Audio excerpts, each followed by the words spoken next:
frères dans le Christ, paix, joie, grâce, amour à chacun, à chacune de vous. Au nom de notre Seigneur Jésus-Christ, en ce lundi de la 5e semaine du temps ordinaire.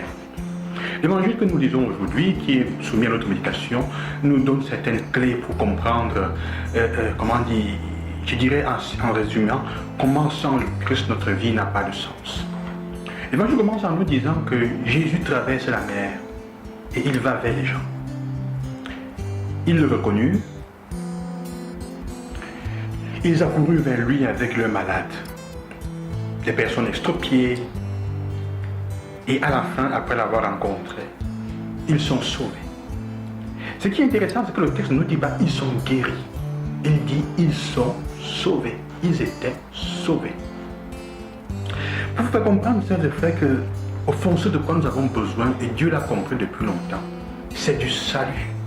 C'est d'être sauvé.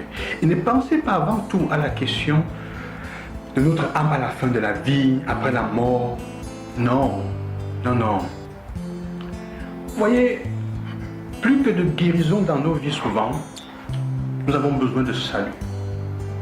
Nous avons besoin d'être sauvés souvent de nous-mêmes. Nous avons besoin d'être sauvés du non-sens de la vie. Quand tu ne trouves pas un sens à ta vie, quand ta vie, ce que tu fais ne semble pas avoir un but, un objectif, quand tu ne trouves pas une raison pour laquelle te battre fondamentalement, ou donner ta vie pour laquelle donner ta vie, quand on vit au jour le jour, quand on survit, quand on supporte la vie, alors on commence à se déplacer comme des extropiés, des personnes boiteuses. On commence à vivre comme des personnes qui sont muettes, elles ne peuvent pas, elles ne sont pas capables d'exprimer l'amour et la vérité de leur cœur. On commence à vivre comme des personnes aveugles qui ne savent pas voir la beauté de la vie, jouir des choses. On commence à vivre, à vadrouiller et à vivre sans direction et donc sans sens. Ce qui donne sens à notre vie.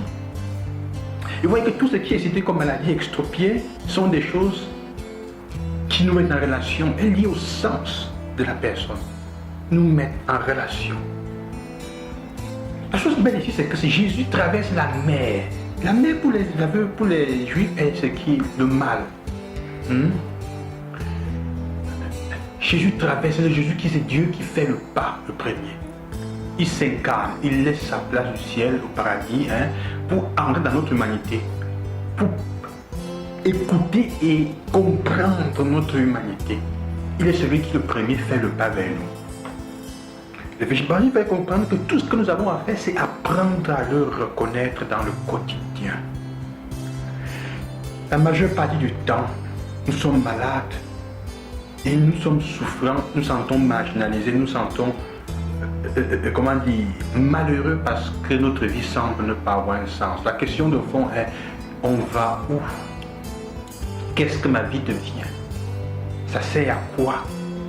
Quel est le sens de ce que je suis en train de faire, de mon lever chaque matin, de mon quotidien? Quel est le sens de ma fatigue quotidienne, comme dirait le Coëlin? Vanité des vanités, de vanité. Quel est le sens du travail de l'homme, de ton lever et de ton coucher? Alors vous comprenez donc que sans sens, quand nous ne trouvons pas un sens à notre vie, on commence à vivre au hasard, à vivre en l'air. Et c'est la chose qui nous fait souffrir le plus. Quand même ce que tu faisais de bien, ce que tu aimais faire, tu ne trouves plus la motivation pour la faire. Parce qu'il semble que tout ce que tu avais mis, tout ce sur quoi tu avais mis ton espoir, ça en va. Ou parce qu'autour de toi on te frappe chaque jour, ou parce qu'autour de toi on se coalise pour te faire du mal, et tu ne sembles plus trouver le sens pour ce que tu es en train de faire. Alors l'évangile nous fait comprendre. C'est le temps de reconnaître Jésus qui passe dans ta vie et de te tourner vers lui. Parce que quand il va guérir, quand il va redonner à ces personnes la capacité de marcher sur leur propre jambes, il va te donner une motivation pour te lever et aller de l'avant. Une motivation pour ouvrir tes yeux et apprécier ce que tu as autour de toi. Te guérir de la cécité. Reconnaître le bien dans les personnes, même si parfois elles ne t'aident pas. Apprécier ce que la vie te donne. Goûter parler de bien, de l'amour que tu as autour de toi. Le dis aux autres. Sortir de ta surdité et tendre l'oreille à ce qui est bien, un problème qu'il y a autour de toi des autres, ce qui leur a été dit. Alors ta vie sera sauvée. C'est ça qui nous sauve. Et quand on est sauvé, évidemment, on sera guéri aussi des maladies qu'on a.